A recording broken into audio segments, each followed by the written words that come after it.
And then I was looking at, I always struggled growing up with like, sport was always my way of making friends, and anything outside of that, it was always, I think I come across as quite an intense, serious person, and so sport was always that barrier to break down communication.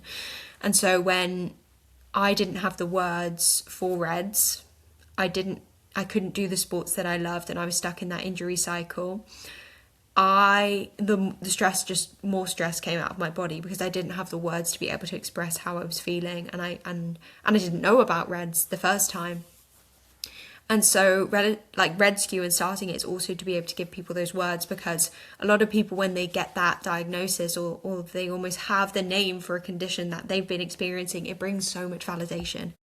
And you feel seen. You really, really do. You're like, suddenly I have words and vocabulary for something I thought was my fault for my whole life. And that can feel really, I mean, for some people it might feel like, oh no, I've got so much to change now. I definitely felt that at the beginning. I was like, oh, like I've got so much to work on. I've got so much to change in my life. I like my life. I like that I do, 20 plus hours of sport a week, because that's how I make friends and that's who I am. And it's the hardest thing for me in my journey in recovery from REDs. And I had a flare-up of an injury about 3 weeks ago, which was my left meniscus again, because I'd gone back to cycling.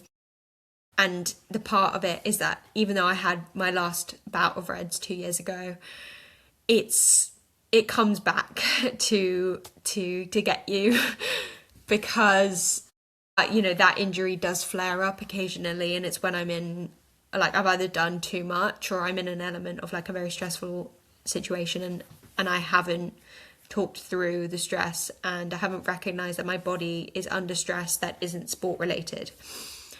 And coming back when I had this flare up, it was the first time that I haven't rushed to grab a gym pass, to grab a swim pass, to over rehab. The first time. And I've had REDs twice and been in recovery from it and recovered from it twice. But it was the first time that I didn't freak out. And for me, I've had a lot of poor mental health in relationship to underfueling REDs, control around food, exercise. And it was really unbelievable because the recovery was so much quicker. The recovery process was so quick because I rested, and my whole day, I didn't research, I didn't self-diagnose. I guess there was an element where I knew what the injury was because I'd had a meniscus tear before. So I knew it was in the same area. So there was some reassurance in that. But I actually didn't seek physio help immediately because I had gone through it before. And there's a certain element with REDs that, like, as hard and as challenging and as difficult as it is, you come out of it. Honestly, like, I can really appreciate now how strong I am, how resilient I am. And there's a part of me that I saw this injury as like, okay, I might have an injury, but that doesn't mean the rest of my day and my life will be ruined. And it's taken 4 injuries to get there, 5 if you count this one. But it felt for the first time that there was a detachment in my identity where this didn't feel like a major flaw and fault of mine.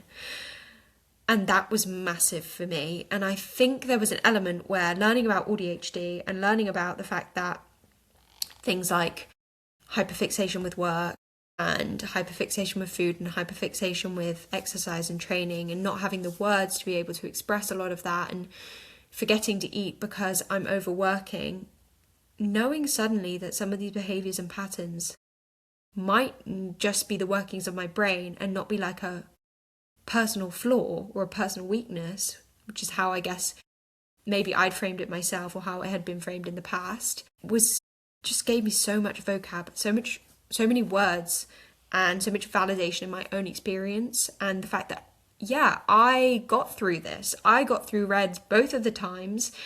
I got through it even in the culture. And in the last 6 years, the culture and narrative hasn't shifted.